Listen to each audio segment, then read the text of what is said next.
Hi, my name is Matt Brocker. I am an exercise physiologist with the Austin Public Safety Wellness Team, and I am here to present to you our first responder resiliency course. We created this resiliency course to help you build resiliency in your own life and help you bounce back from the stress and difficulties that all first responders face. So we are going to get into our resiliency topics here and help you build your own resiliency game plan. In our resiliency course, we are going to define what is resiliency. We are going to define different types of stress, and we're also going to introduce to you our resiliency game plan. As you can see on the slide here, our pyramid has our foundations of our resiliency topics. Okay, so move at the top there, we got our fuel, sleep, and then breathing at the bottom. We're going to cover each one of these topics and show you how, when they're put together, we can really help build a strong resiliency game plan. The first thing I want to ask you guys is, you can talk about this as a group or just ask yourself, kind of just considering, what are some sources of your stress in your life? So as a first responder, you're going to face a lot of more stress than your typical person would. So we want to make sure that we are aware of the different types of stress in our lives. And one of the really topics that we like to stress when it comes to stress is that stress is stress regardless of how it comes, where it comes from. Your body is going to respond accordingly to that stress. So we want to make sure that we are aware of that and understand the effects that stress is having on our body, and we are going to go into that more in our presentation here. We also are going to talk about stress management and how we can build a stress management fuel tank. What are the things that add to that fuel tank? What are the things that empty that fuel tank? And how can we really manage our stress? And while we're on the topic of resiliency, for our resiliency course, it's probably a good place to start would be to define what is resiliency. Okay?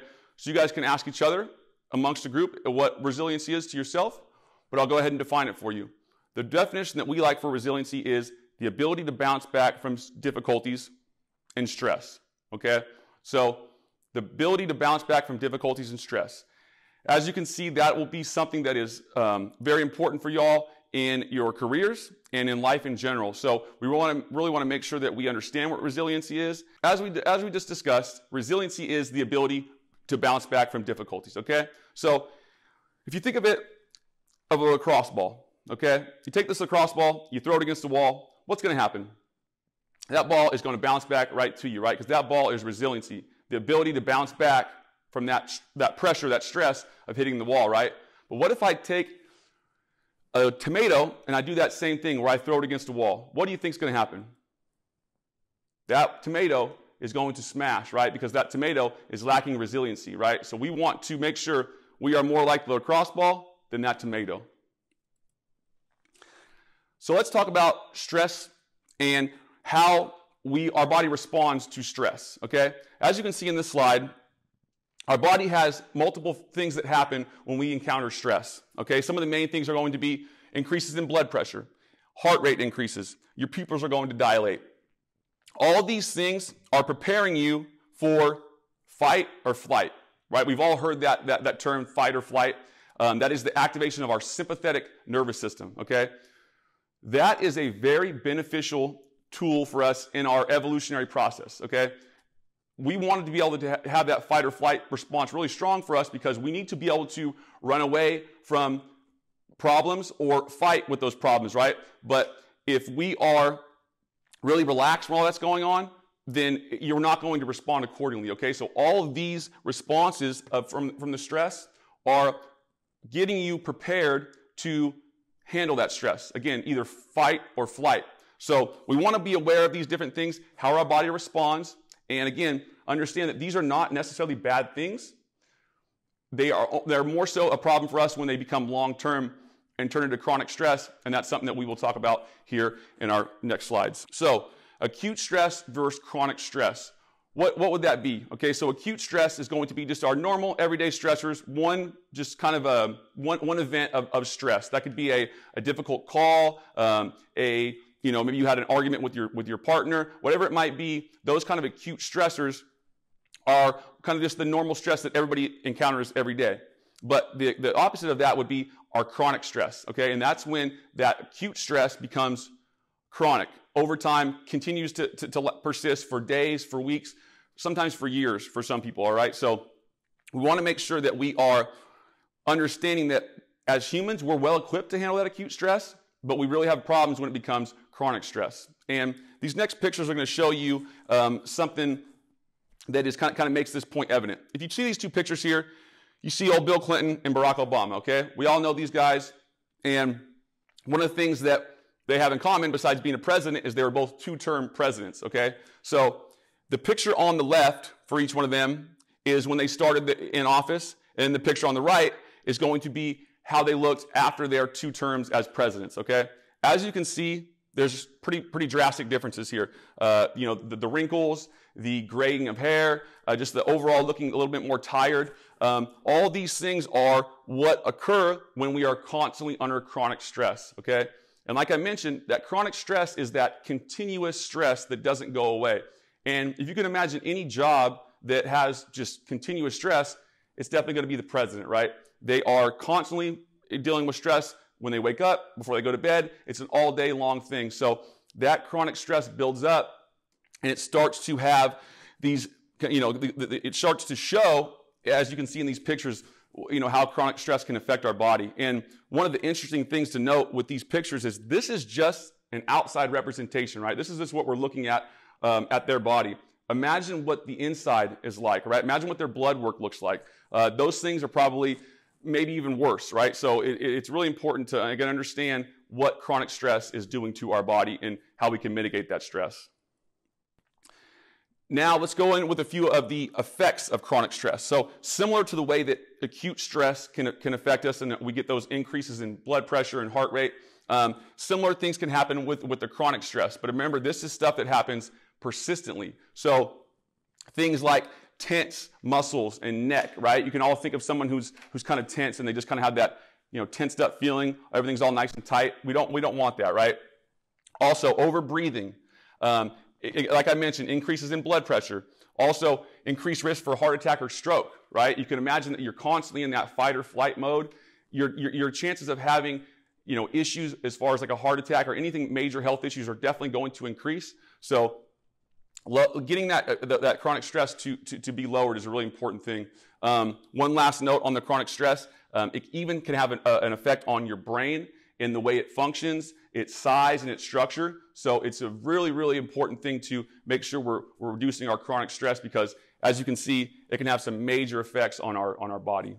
The next thing we're talking about is the stress bucket. Okay, I really like this picture here and this image and what it means. So, you know, managing stress really comes down to reducing cortisol. Okay, cortisol is our stress hormone. It's the hormone in our body that is released when we experience stress. Again, similar to that fight or flight mode, it's not necessarily a bad thing that we get that cortisol release. We just don't want it to be a lot. We don't want it to be elevated. We don't want it to be persistent. So we want to really manage our cortisol. And the stress bucket analogy is a great tool to help you understand what that looks like. So if you can imagine your stress bucket, everything that is stressful in your life, difficult in your life, that's filling up that bucket, right? So again, that same difficult call you might go on, that same argument you had with your spouse, maybe just anything difficult you're having in your life, financial issues, okay, all that stuff is going into your bucket, right? And your stress bucket is filling up and it's filling up and it's filling up, okay? Whenever we have something like that that's filled up with stress, what do we need to do? We need to release it, right? And how do we release that stress? Okay, it's not as simple as just turning the faucet open and letting that stress fall out. We need things to help replace that stress, okay? So what's going to go into the bucket to help you release these stressful things? That'd be things like hanging out with friends, doing the fun activities you like to do, anything for your health, meditation, getting good sleep, eating good food, listening to music, okay? All these things that are positive, that are happy, that make you feel good, those are the things that are going to help us fill our bucket with good stuff and release all that stuff that we do not want, okay? So again, it's all about reducing that, you know, it's all about taking all that stress that comes into that bucket, understanding that stress is always going to be there, it's always going to come in, but what we can do is we can try to release that bucket of stress as much as we can with the positive activities in our lives. So Our first topic of our resiliency course is going to be breathe. Okay, if you remember back to our pyramid that I had in our first slide that showed our 4 different resiliency topics, if you recall, the breathe was at the very bottom, and it was also the biggest of all the 4. And there's a reason for that. Breathing is our foundation of our health, okay? It all starts with your breathing. Breathing controls so much of what you do every day. It controls your nervous system and just a lot about how you feel. So getting in touch with our breath and getting in a good relationship with our breath is a very important thing for your overall health and especially for your resiliency. So one thing I'd like us to do just together as a group, let's all just take a deep breath. So right there, together, just go ahead and take one deep breath.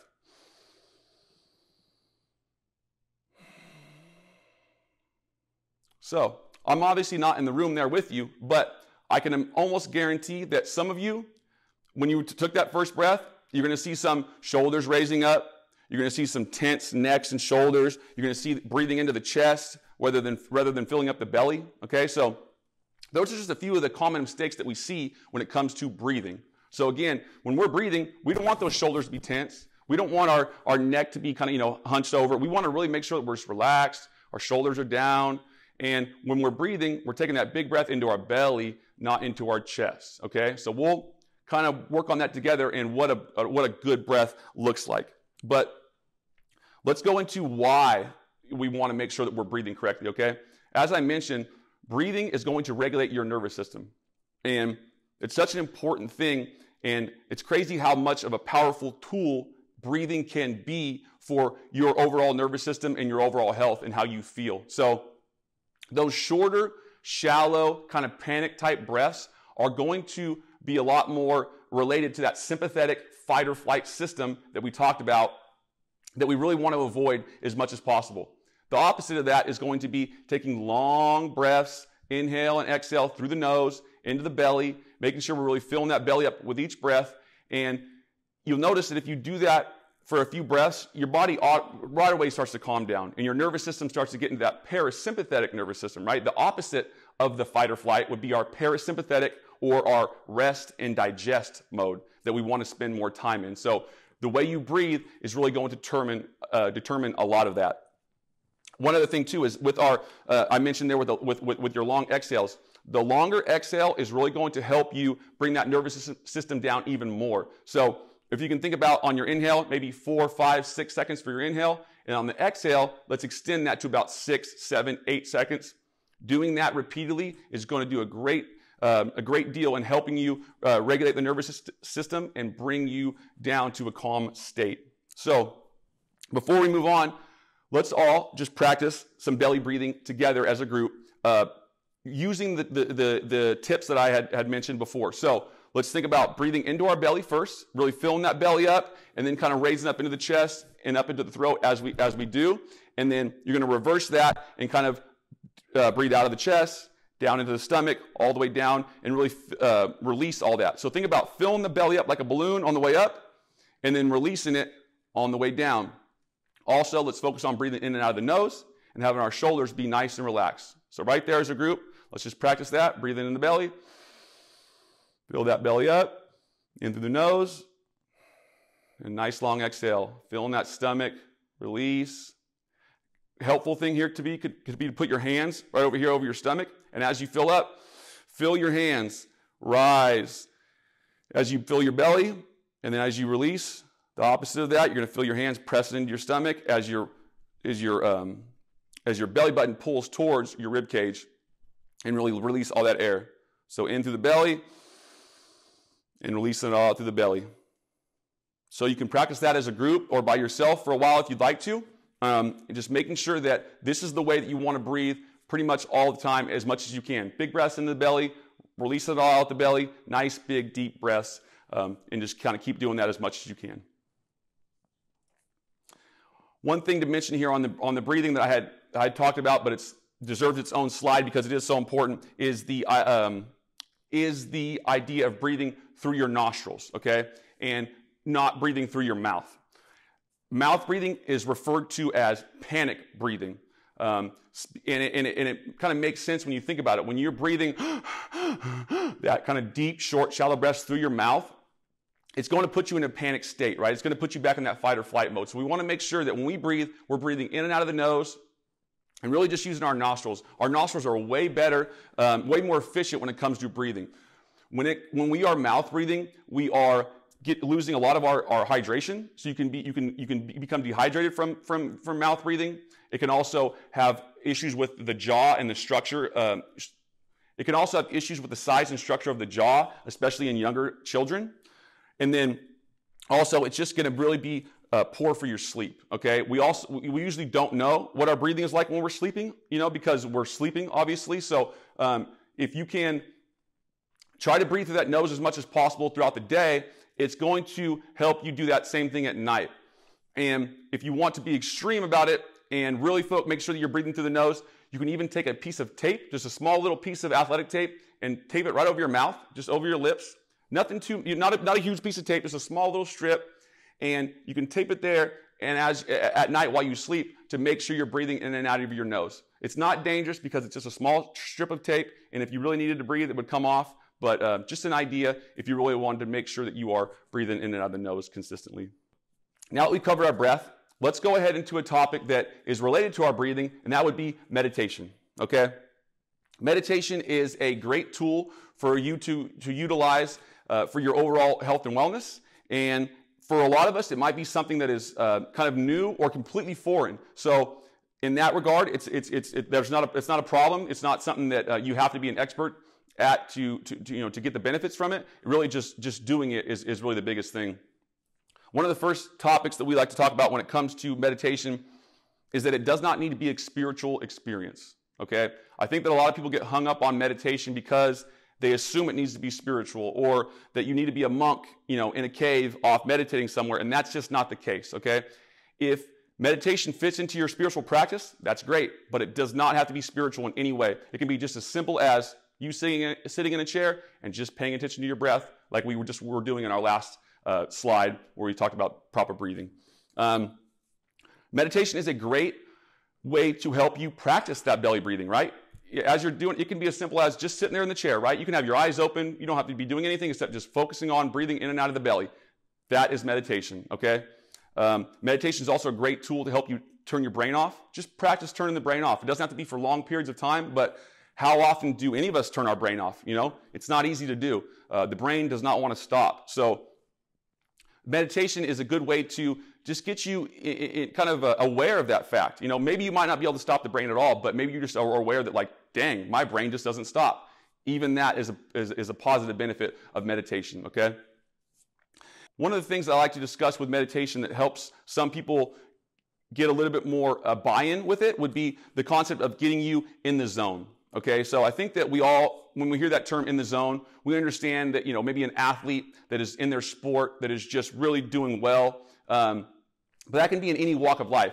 Basically, to me, what in the zone means is that whatever you're doing, you are doing just that one thing, okay? So yeah, it could be an athlete playing a sport, but it could be really anything. And as long as you are completely focused on that one topic, that one activity, and you're not worrying about all the other things that are going on in your life. So meditation is a great way to help you get in that zone, right? You can help you stay in that zone for longer, where you can focus on one activity and not be worrying about the other millions of things that are going on in your life. Another important point that I like to talk about with meditation is the idea of consistency over duration, okay? So you're going to be much better off if you can meditate every single day, but even if it's only for 1 minute, 2 minutes, 3 minutes, whatever it might be, much more better off doing that than you would be to just say 1 day a week, I'm going to meditate for an hour, okay? Meditating 1 day for an hour, it would be great, and you would get some benefit from it, but you're going to get a lot more benefit if you're just consistent and you do it every single day. And like I said, even if it's only for 1 minute, you're going to get a lot of benefit from that, and eventually in your brain, you just decide that, hey, I'm someone who meditates, even if it's only a minute a day, but that's something that I do every single day. And once it becomes just something that you do, it's easier to extend it, maybe add a little bit more time to it, but it really is a great way to get started with it by just saying, hey, I'm going to do just 1 minute a day.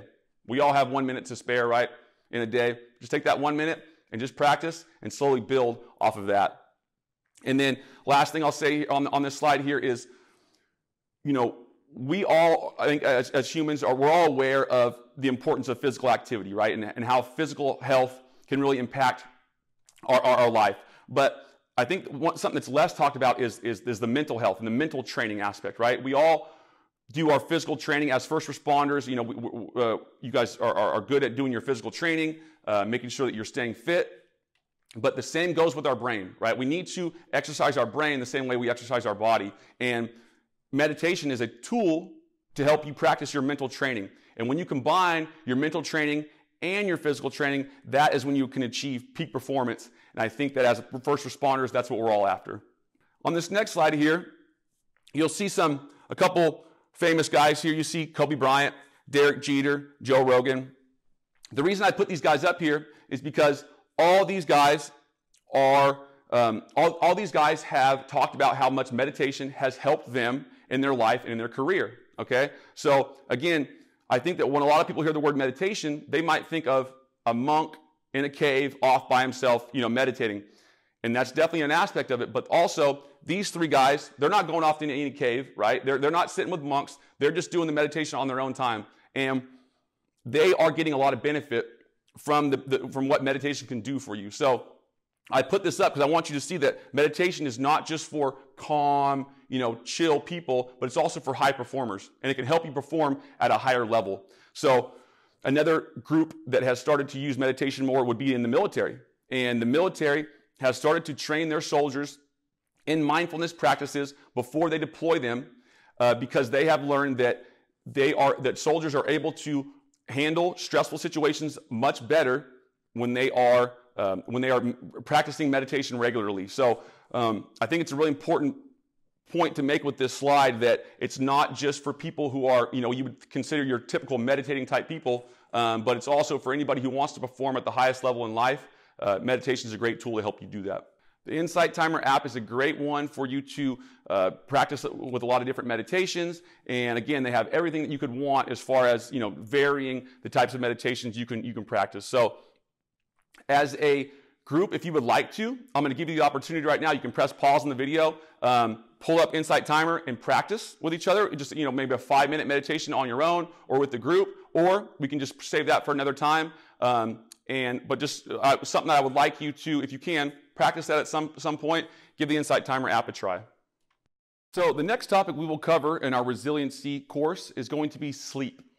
So if you remember back to our resiliency pyramid that I showed you in the first slide, breathing was at the bottom of our pyramid, right? It was the foundation. Well, right next to that, and almost just as important, is going to be sleep, okay? Sleep is one of our main tools that we have available to us to really help us perform and feel our best.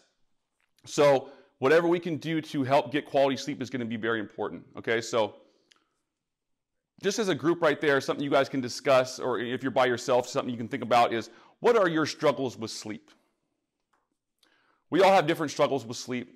As first responders, you're going to deal with a lot more sleep struggles than other people. A lot more things that the general public really doesn't have to deal with. So it's good to be aware of those struggles and think of ways that we can mitigate and kind of make sure we're getting really good sleep, and making sure that we are dedicating our time and energy to making sure we're getting good sleep every night. So when you are aware of your struggles with sleep, the next thing you want to think about is, what are the things that you can control when it comes to the conditions of your sleep? So things like the darkness in your room, or the amount of light coming in your room, the distractions, the sound, the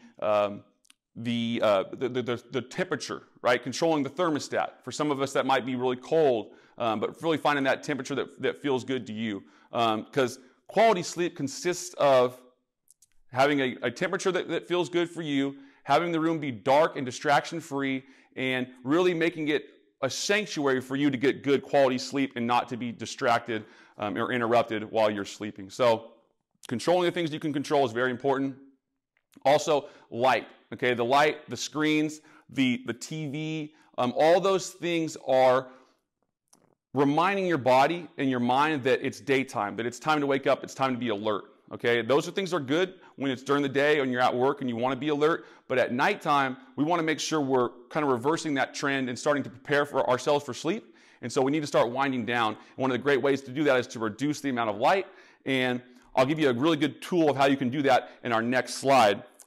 Before we move on to that next slide, though, quick thing on naps, okay? Naps, they can be a helpful tool in your overall sleep, your overall sleep routine, but we do not want the naps to be a replacement for poor sleep, okay? You want to make sure you're getting quality sleep every night as much as you can, and naps can be a little way to help you just improve or increase your overall time of sleep.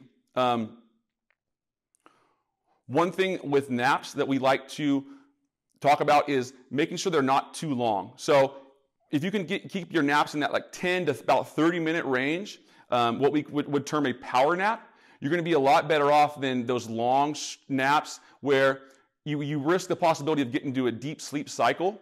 And one of the problems if you take a long nap is you get in that sleep cycle, but you don't finish it. And so you might wake up feeling more groggy and tired than you did even before your nap. So you want to make sure that you're limiting those naps to about 10 to 30 minutes, and that's really going to help you, again, wake up and still feeling alert and energized for the rest of your day.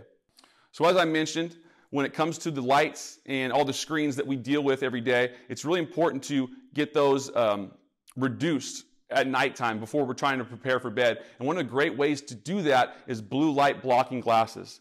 I actually brought my glasses with me today to show you guys. So these are my blue blockers. I wear these at night, maybe an hour or two before bed.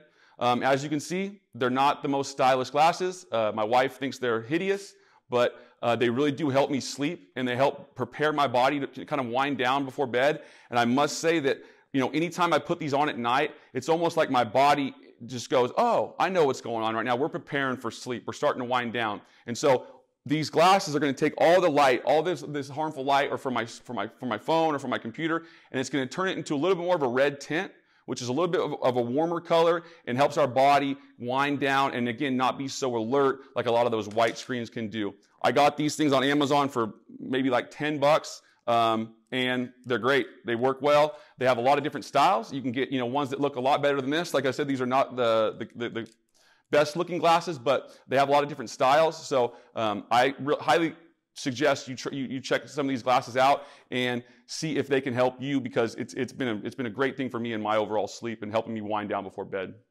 So last thing that we'll talk about on sleep is going to be developing a sleep routine. This is one of my favorite things that we talk about when it comes to sleep, because I think it's such an important thing to help you get your body to prepare for sleep every single night and really help you. Once your head hits that pillow, you're going to sleep right away. At least that's how it works for me. And developing my sleep routine has really been a huge thing. So this is just a sample that we have on here. These activities can be mixed and matched, or you can kind of put your own stuff in there. But as you can see, what we have in here: dinner, minimizing the light, taking a warm shower, getting some stretches in, reading or meditating right before you go to bed. That is a great routine right there. If you do that consistently, what starts to happen is, you get your dinner, you get you're reducing your light. Once you start taking your shower and you're getting into your stretches and you're doing your reading and meditation, your body knows what's going on. They know that, hey, I'm getting ready to go to sleep. So you're going to start feeling more tired. You're going to start releasing some of that natural melatonin in your body, and you're going to really, again, prepared for when your head hits that pillow, you're going right to sleep. There's no tossing and turning. You're just going to, get some nice quality sleep from there. So again, these can be mixed and matched, or they can be completely removed and something else placed in there. But finding your own sleep routine is a great way to help you get quality sleep every single night.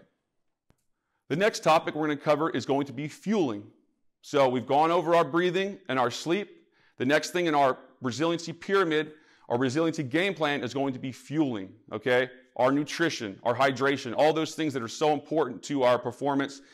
And what we put into our body is going to determine a lot of what we get out of our body, okay? So first thing we like to discuss when it comes to nutrition and fueling, it was going to be hydration, okay? Hydration deserves to be the very first thing to talk about, because it's such an important thing, okay? We all know the importance of drinking water and how that's going to help us, and something we need to do a lot of. But staying hydrated is a great way to also reduce your hunger. Any kind of hunger cravings that you feel. A lot of times when we're feeling hungry, we might just be dehydrated and we're not getting enough water in. So making sure you're staying hydrated throughout the day is a great way to obviously stay hydrated and get the benefits from that, but also to reduce any kind of hunger cravings you might be feeling. when it comes to nutrition, let's talk about closest to the source. So what is closest to the source mean? We're thinking about meats that are, they're grown freshly, and you know kind of when they were grown. Maybe they haven't been sitting around for too long. Fruits and vegetables that are fresh, okay? Eggs, our dairy, things that are really, really fresh and as close to that source as we can get them is going to be a huge thing in helping your nutrition. We also like to suggest to eat at least one serving of fruits and vegetables a day. Notice how we said just one at least, right? That's just at least. We want to make sure that we are getting as many fruits and vegetables as we can into our diet. Fruits and vegetables are loaded with vitamins and nutrients, and they're also going to do a lot to help you keep you full. So they have a lot of benefits to them, and you want to make sure that you're getting those in as much as you can, and finding the ones that you like. You don't have to, there's no specific fruits or vegetables that you have to eat this one, you have to eat that one. Find what works for you that you like, and that'll help you stay consistent with eating those. We also like to suggest that you eat slowly and mindfully, right? Turn it into a celebration. Eating is awesome. I mean, let's be honest, eating is great, and it's such a gift that we get time to enjoy food. So take some time and the next time you're eating a meal and just, look at it. Appreciate what you have in front of you. Appreciate all that went into bringing this meal to you and how it's going to nourish your body. And it really does give you a different perspective on the meal in a lot of ways. And now we're going to go into what's called the athlete's plate. And it's going to show you some ways that you can kind of guide your own nutrition and how you can kind of design your plate to what it should look like, and making sure that you're hitting all the different areas of our nutrition and how we want our plate to look. So the athlete's plate is a pretty simple concept here. And as you can see, it has 3 different samples here. And what these samples are is a sample of what your plate should look like for one just kind of example meal for a day of easy or no training, a day of kind of moderate training, and then a day of really hard training, right, where you're really getting after it and you're burning a lot of calories. So we're going to go first into that easy day, or maybe like kind of a rest day. So for this day, what you're going to see is about half that plate is fruits and vegetables. Okay, so that can be just in one plate or just throughout your whole day, but we want about half of what we're eating on these days to be fruits and vegetables. Okay. Then, if you look at the plate more, you're going to see that about a quarter of that plate is going to be your proteins. So things like meat, dairy, your eggs, things like that are going to be really good for your protein. They're going to go in about that quarter of that section of that plate. And then also, you're going to see that whole grains consists of about, it's a little bit less than a quarter of the plate. Okay, so that's going to be your whole grains, things like bread, pasta, anything in that grain category, rice.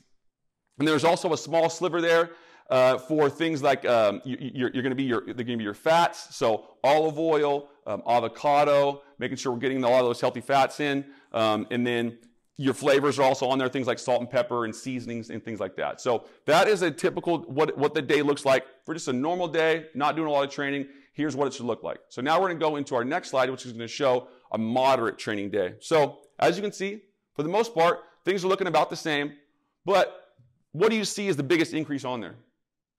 You'll notice that the grains has increased quite a bit, right? It went from about 20% of your plate to now it's more like 35, 40% of your plate, right? Because we're doing more training, we need more carbs to help fuel us, give us some energy, help us recover, okay? So it's going to reduce our fruits and vegetables just a little bit, but not much, because we still want to make sure we're getting a lot of fruits and vegetables in. And then, as you can see on there, protein stays the same, about a quarter of your plate. So now we're going to go into the next slide, which is going to show us what a hard training day might look like. So for our hard training day, first thing you notice that's different, grains are going to be half of the plate. Okay, they went from about 20% of your plate on the easy day to about to 50% of your plate when it comes to your hard training days. Okay, so when you're training hard and you're doing a lot of physical activity, you need those carbs. You need those things to give you energy, help you recover. So we're making sure that we're getting half our plate just from carbs right there. That's going to be your biggest difference when it comes to the hard training day. Fruits and vegetables are going to decrease a little bit, only to make room for your grains, but you can still eat a lot of fruits and vegetables that day, no problem. One thing you'll see with protein, it stays the same every time. Quarter of your plate. Protein, quarter of your plate. If you'd like to add more, if you want to get a lot of protein, that's fine too. I think the more important part is making sure that you are getting a lot of grains and a lot of fruits and vegetables, and that's going to help you on those hard training days. And then the protein, obviously, is always important to help you recover and repair your muscles, so making sure you're getting that in as well. Next thing we'll talk about when it comes to fueling is we touched briefly on hydration, but one of the really important things with hydration is how you deal with your hydration when it comes to the hot season, right? In the summertime. We live in Texas, right? It is hot. I don't need to be an expert weatherman to tell you that you have to take certain approaches that are different than a lot of places in the world because it is so hot out here and we tend to sweat when we're working. So one of the really important things you can do when it's really hot is to put salt in your food. It's simple. That's probably the simplest approach you can take. We love electrolyte drinks and supplements, and we'll talk about that here in a minute. But you can just start by just putting extra salt on your food. The salt gets such a bad rap of too much salt is bad for your diet. It can be if you're overdoing it, like anything. You don't want to do it, and you don't want to overdo it. But salting on your food is really going to be a great way to help keep your hydration up, because we want to balance our salt in our water to make sure we're hydrated. So adding extra salt to your food can be a great and easy way to do that. Some other approaches you can take would be electrolyte packets. So you'll see on the screen here, they have the element packs. They also have things like Drip Drop, even Gatorade. All these things are electrolyte supplements that are going to help you increase your hydration by filling you up with a balance of the water, obviously, but also the different electrolytes like sodium and potassium. All these things are going to help you increase your hydration, and it blends with the water to make sure we're having really a good hydration and not just a bunch of water when we're lacking salt. Because again, we want to make sure our salt and our water content is balanced. Okay, if we just get a bunch of water, but we don't have salt, eventually that balance gets way out of whack, and that water's not helping us. So we want to make sure that the water and the salt are both working in tandem, so we can really get to our peak hydration state that we want to be in. So caffeine, let's talk about caffeine. Obviously, as first responders, caffeine is your friend in a lot of ways, right? Caffeine can be a very helpful supplement. I'm a big fan of caffeine. I know that all my team I work with, we all love caffeine and all the benefits that it does for us. I think the most important thing when it comes to caffeine is just to be aware of how it affects us and how we can make sure that it's giving us benefits, but not taking anything away from us when it comes to our sleep or how we perform throughout the day. So good to know that in a standard cup of coffee, you're looking at about 80 to 150 milligrams of caffeine. You want to make sure that you are not using caffeine as a substitute for poor sleep. Okay, the same way I told you that we don't want to use naps as a substitute for getting poor sleep. Same with caffeine. Okay, we want to make sure that we are using caffeine as a tool to help us, but not saying, oh, well, I can get bad sleep tonight because I'll just drink more coffee tomorrow. That's going to be a recipe for disaster, and it's really going to come back to bite you in the long run. So making sure that we're not using coffee just to help reduce our poor sleep that we got the night before.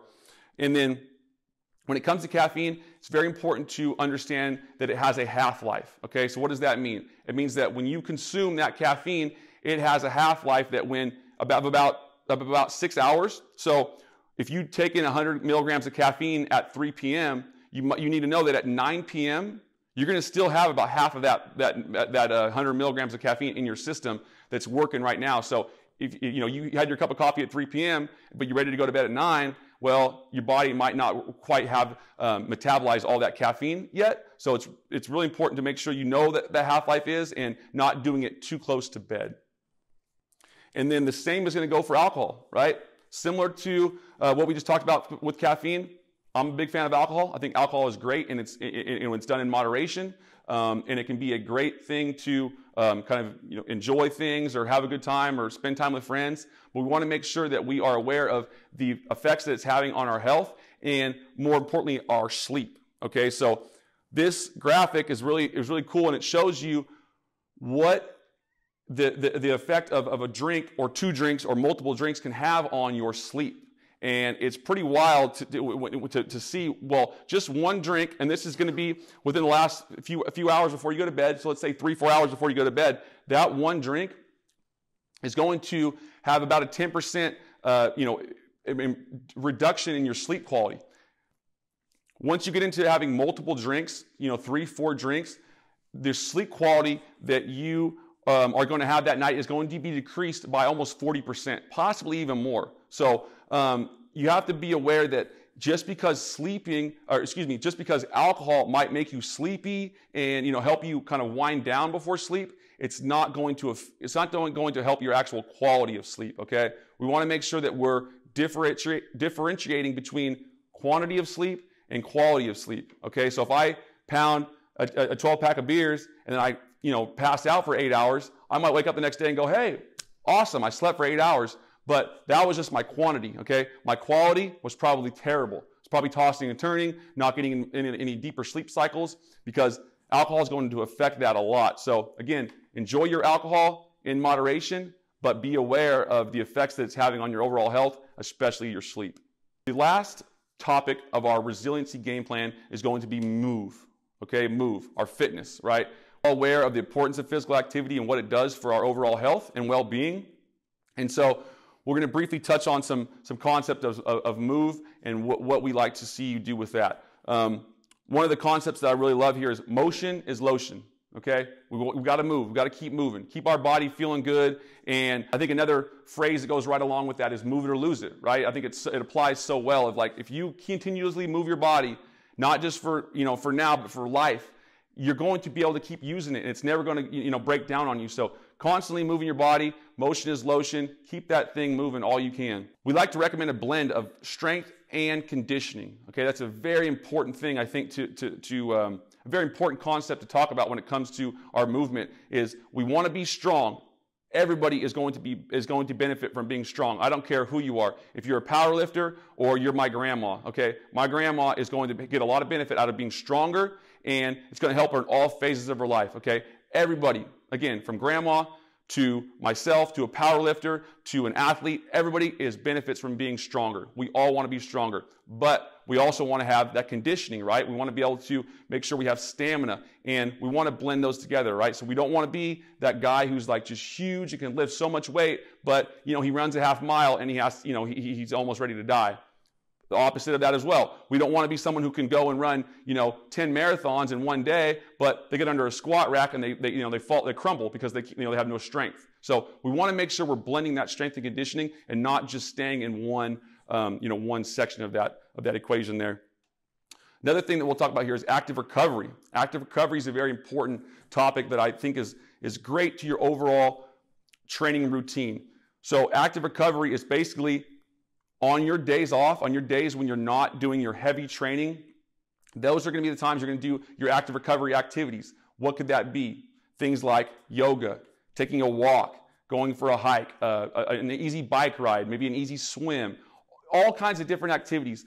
They can vary depending on who you are and what your fitness level is, but the biggest thing is on your days off, you're not just sitting around the couch doing nothing, okay? You're staying moving, you're keeping your body in motion, and it goes such a long way in your overall just well-being, but also in helping you stay sore, help you from being sore. A lot of times when we had a really hard workout on the day before, that next day you might think, I'm just going to take it easy today and just rest. My body's really sore. But one of the best things you can do is just get your blood flowing. Just something really easy, 10, 15, 20 minutes just to get the blood flow. It's really going to help you get rid of that soreness. It's really going to help your overall training routine and help those off days be a little bit more beneficial to your overall training program. And active recovery is a great way to get out in nature. That's kind of the best thing for me with active recovery is just, I use it as a way to get outside. It's really easy to be stuck in the office sometimes and not doing a lot of stuff outside, but going on a hike or going for a walk or a bike ride, getting out and doing that with friends, whatever it might be. But getting out in nature is a great way to enjoy your active recovery and a great way to just to add something different to your overall training program. Getting outside is a great way to do that. If you can get your shoes off, get your bare feet in the ground, I think that's also a very beneficial thing to do. So getting out in nature is a great way to help your overall movement routine. Just as a review, as you can see here, we got our pyramid back on the screen here. We got our breathe, sleep, fuel, move.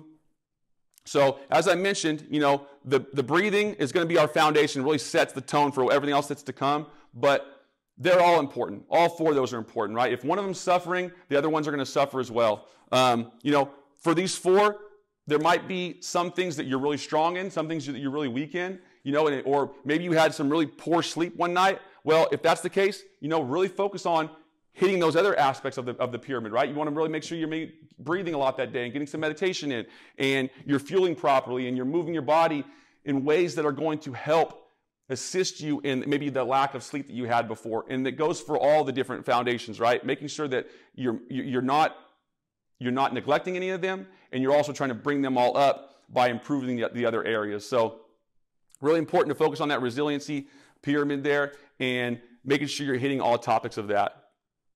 Now, the last thing when it comes to that is just building habits and routines to help you get this pyramid kind of more prevalent in your life is a super important thing. Getting those habits and routines. If you just say like, oh, I want to build up my resiliency and I really like the topics they talked about, but you don't develop any kind of routine or habits to make that a reality, I'll tell you right now, it's not going to happen, okay? So you really need to have habits that go along with these resiliency topics to help you implement them in your life and help them become just what you do. So really important to build those habits and routines. Last thing I'll say here before we move on is don't be afraid to ask for help. I think that can be something that we all have a lot of kind of a difficult time doing, is asking for help or admitting that we maybe have an issue or whatever it might be. But just know that you have a lot of help out there. Us as an exercise physiologist staff, we are always here for you on anything you need. You also have peer support, the staff psychologists. You got your fellow first responders. So lean on the people in your lives, lean on the resources that you have. And again, don't be afraid to ask for help, because we're here for you and we want to help. On the screen here, you'll see there's some contact information for myself and my fellow exercise physiologists. All their information is on there with their emails. Also at the bottom there is the city dietitian, Lauren McGill. All these resources on here are awesome resources, and they're all for you. You can use them any way that you want. Reach out to myself or anybody on here, and we're all really happy to help. We want to help you guys. You guys do so much for everybody, and we want to do something for you. So if there's anything that we need, if there's any way that we can help, from the smallest question to maybe something that's really big and complex, doesn't matter. We want to hear it, and we want to help you. So please reach out to any of us if you have any questions. And like I said, we're happy to help. I appreciate your time and listening to our resiliency course for first responders. And again, if you have any questions about this presentation or anything we covered, please reach out and we'd be happy to help you out. Thank you.